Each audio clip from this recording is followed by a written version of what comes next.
आज की क्लास में मैं आपको एक न्यू टॉपिक कराने जा रही हूँ, दैट इज स्प्लाइसिंग। अब जैसे ही ये टर्म बच्चों को सुनने को मिलता है, सबसे पहला क्वेश्चन ये आता है कि what's the exact meaning of this term, मतलब आपको ये क्यों पढ़ने की जरूरत पड़ रही है। तो मैं एक चीज रिमाइंड करा दूं, यहाँ पे मैंने आपको ट्रांसक्रिप्शन प्रोकैरियोट्स में भी पढ़ाया है और मैंने आपको यूकैरियोट्स में भी पढ़ाया है। प्रोकैरियोटिक ट्रांसक्रिप्शन के पास कोई कॉम्प्लेक्सिटी नहीं है, लेकिन जब यूकैरियोटिक ट्रांसक्रिप्शन के बारे में हम लोग बात करते हैं तो यूकैरियोटिक ट्रांसक्रिप्शन में जो ट्रांसक्रिप्शन का तो मतलब ही है ना, आपको यहाँ पे क्या है, ये जो इमेज आपको यहाँ पे डायग्राम दिख रहा है, ये क्या दिख रहा है, व्हाट इज दिस, तो डीएनए है। अगर मैं आपसे पूछूं कि ये क्या है, तो ये डीएनए है। और ये जो डीएनए है, तो इसको क्या करना है, तो ये आरएनए सिंथेसाइज करना है। इतनी बात तो सारे बच्चों को पता है। लेकिन जो डीएनए यहाँ आरएनए बनाने का काम कर रहा है, तो इस आरएनए को दूसरे टर्म में हम प्राइमरी ट्रांसक्रिप्ट कह रहे हैं। मतलब सबसे पहले ट्रांसक्रिप्शन से जो बना है यहाँ पे, उसको हम लोग प्राइमरी ट्रांसक्रिप्ट बोलते हैं, ठीक है। और ये जो ट्रांसक्रिप्ट यहाँ पे अवेलेबल है, तो ये आपका क्या है, आरएनए है। अब आरएनए जो यहाँ पे सिंथेसाइज हुआ है और फॉर्म हुआ है, ये नॉन फंक्शनल है। किसके केस में, तो जब हम आरएनए वैसे केस में देख रहे हैं जहाँ पे क्या है, ये यूकैरियोट्स में फॉर्म हुआ है। सवाल ये उठता है कि जब ये नॉन फंक्शनल है, तो ऑब्वियस है कि इसको हम लोग कुछ नाम देंगे। तो इसको हम लोग कौन सा नाम देते हैं, इसको हम लोग कहते हैं हेट्रोजिनस न्यूक्लियर आरएनए। हेट्रोजिनस इसलिए बोल रहे हैं क्योंकि इसमें आपको दो तरह के सेगमेंट्स जो है वो देखने को मिल रहा है।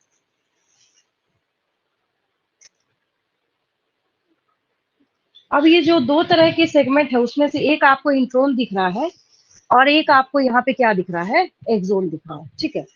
अब ये जो इंट्रोन और एक्सोन है, तो इसमें से एक फंक्शनल होगा और एक क्या होगा, यहाँ पे नॉन फंक्शनल होगा, ठीक है।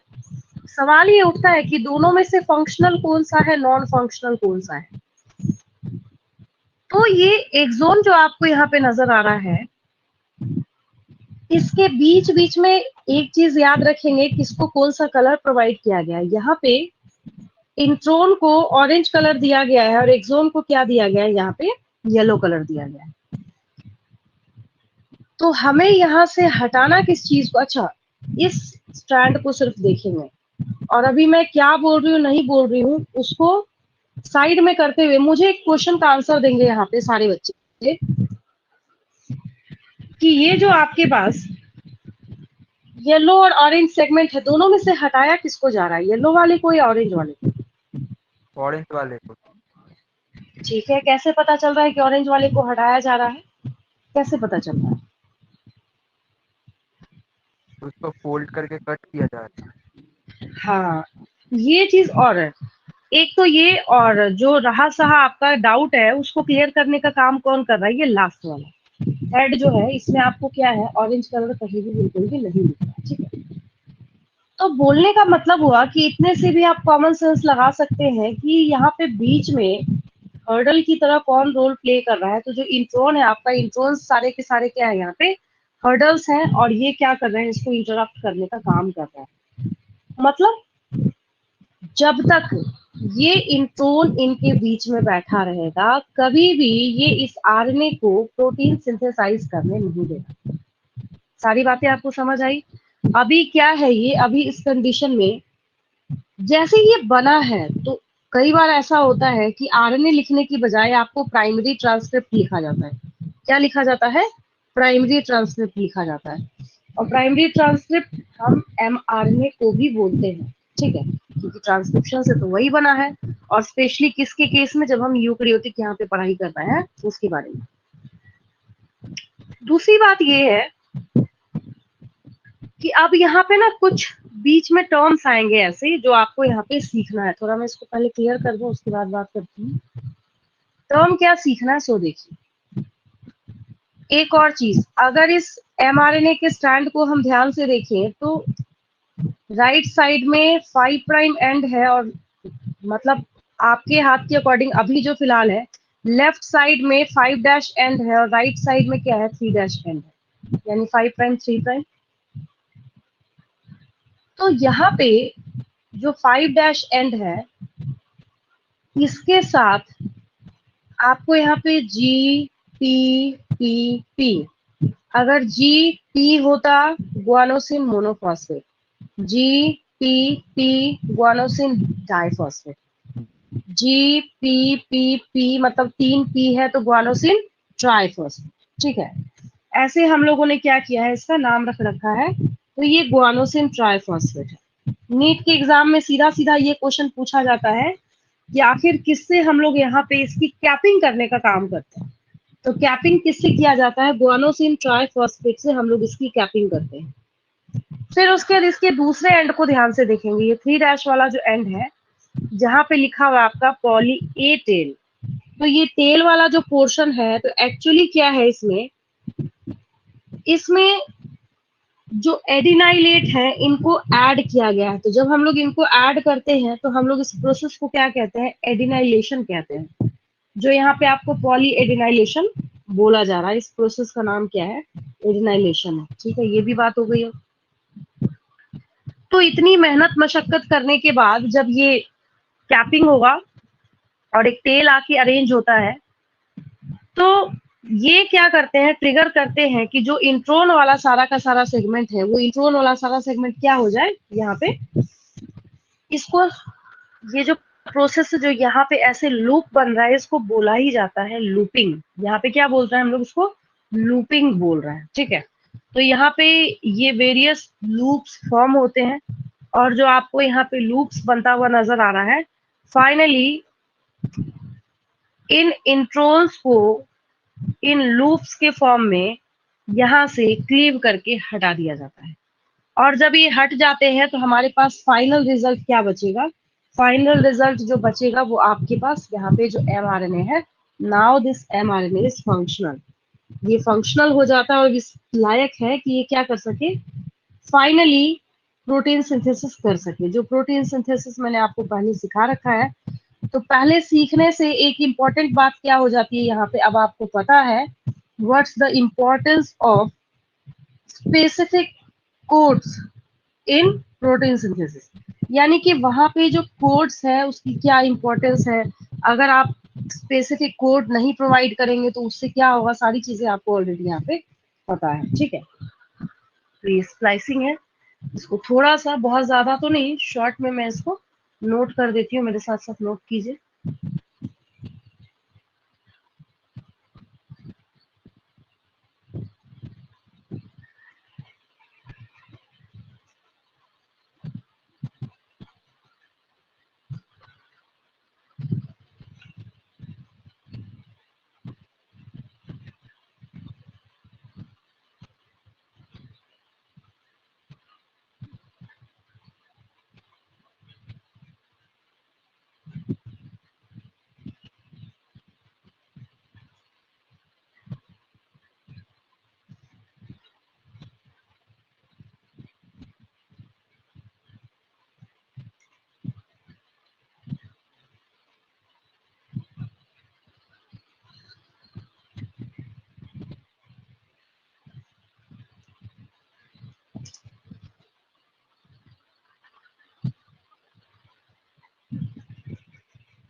स्प्लाइसिंग में एक स्पेशल चीज सबसे पहली मैंने आपको सिखा रखी है कि सिर्फ यूक्रियोट्स में ये प्रॉब्लम है, प्रोक्रियोट्स में कहीं कोई प्रॉब्लम नहीं है, कोई दिक्कत नहीं है, कोई कॉम्प्लेक्सिटी नहीं है। तो हम लोग यहाँ पे लिखेंगे इन eukaryotes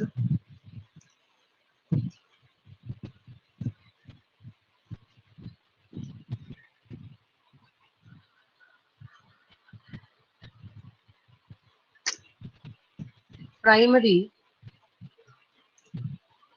transcript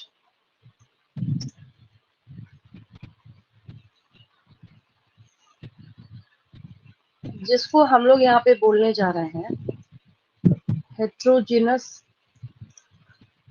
nuclear RNA.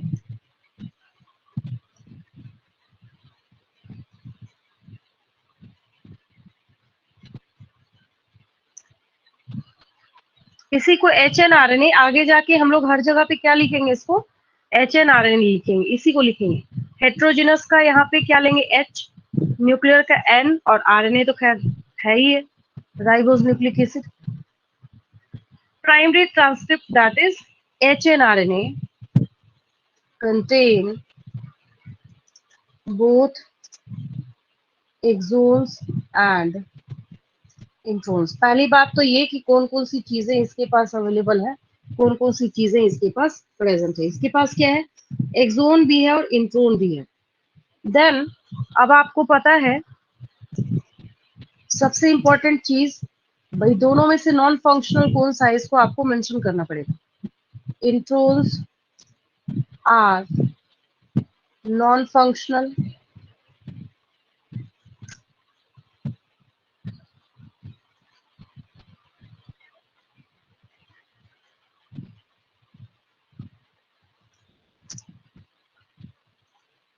And removal of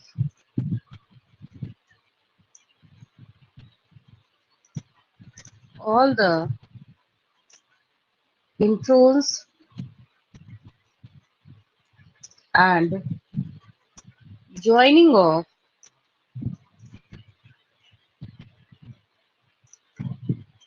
all the exons is termed as splicing। ना इसके पास नॉन फंक्शनल इंट्रोन होता, ना हमें स्प्लाइसिंग करने की जरूरत पड़ती। तो यहाँ पे इंपॉर्टेंट रोल किसका है, इंट्रोन का भी है, ठीक है नॉन फंक्शनल है, बट उसी की वजह से आपको स्प्लाइसिंग यहाँ पे पढ़ना पड़ रहा है।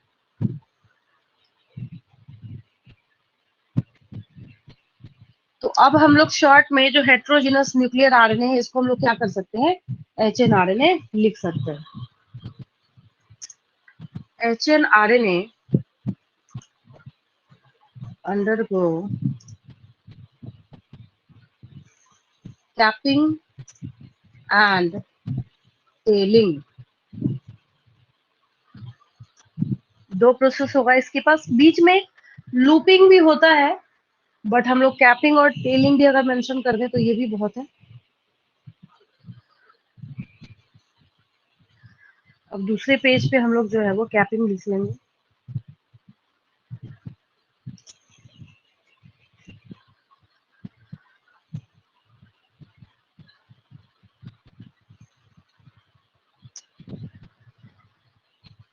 चलिए इस पेज का स्क्रीनशॉट लेंगे।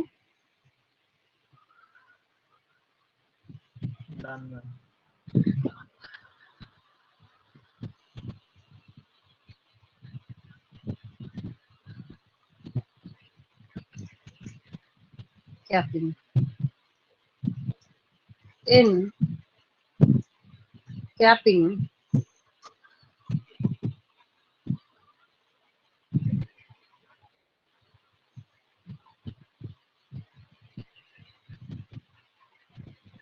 जी, नीचे आप लोग लिख लीजिएगा, यानी guanosine triphosphate.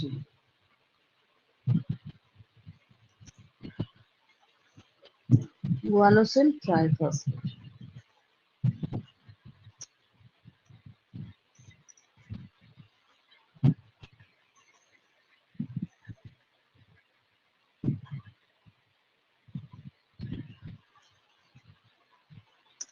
is added to the 5' end of HNRNA।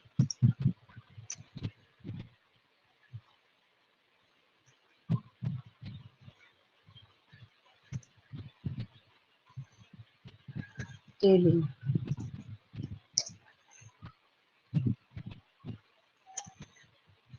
entailing B dash and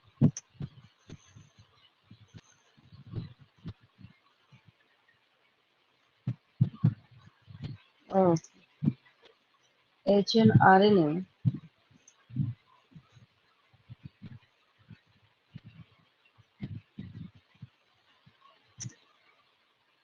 is connected to chain of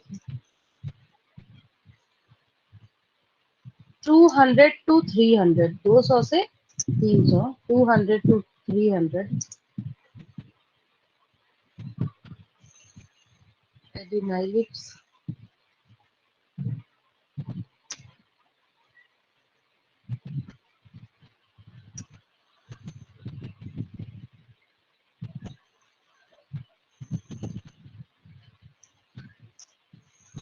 process is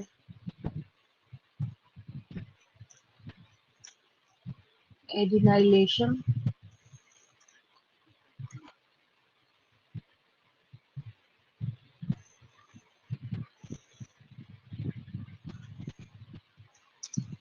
after capping and tailing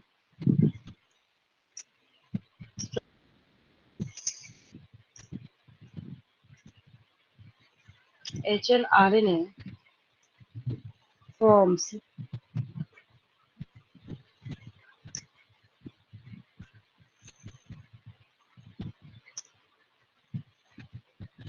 loops of introns which are finally removed and exons are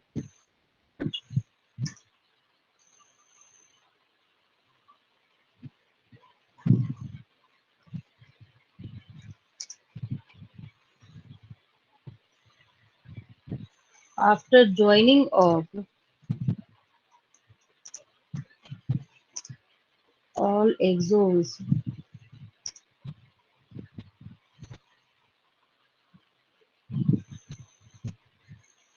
hnRNA becomes functional mRNA। इसलिए आप इतनी मेहनत कर रहे थे तब से ताकि आपको फंक्शनल आरएनए जो है वो बन के मिल जाए।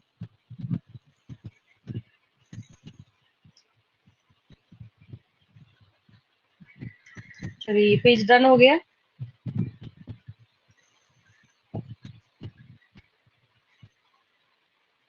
और एक और चीज है जो मैं ट्रांसलेशन पढ़ाते वक्त बार बार रिपीट कर रही थी, कई बार मैंने रिपीट करी थी ये बात, कि जब ये फंक्शनल हो गया है तो एक स्टोरी में ट्विस्ट क्या है यहाँ पे, सवाल ये उठता है कि ये स्प्लाइसिंग का जो प्रोसेस है ये चल कहाँ रहा था, न्यूक्लियस के अंदर चल रहा था या साइटोप्लाज्म के अंदर चल रहा था। तो ये स्प्लाइसिंग का जो प्रोसेस है चल रहा था न्यूक्लियस के अंदर।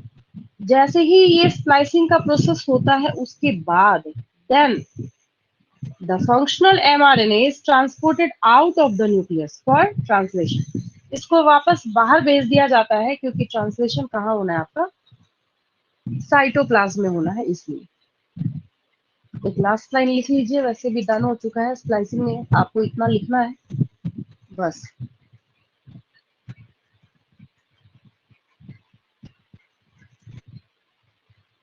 mRNA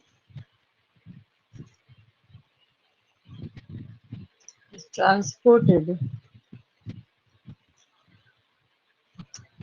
out of the nucleus for translation।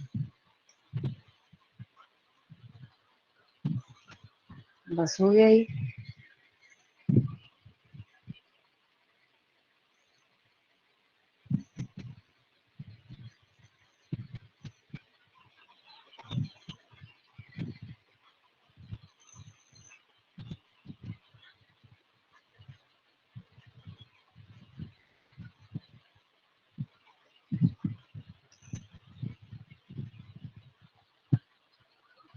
ये स्प्लाइसिंग का प्रोसेस समझ आया सबको? क्लियर है? Yes ma'am.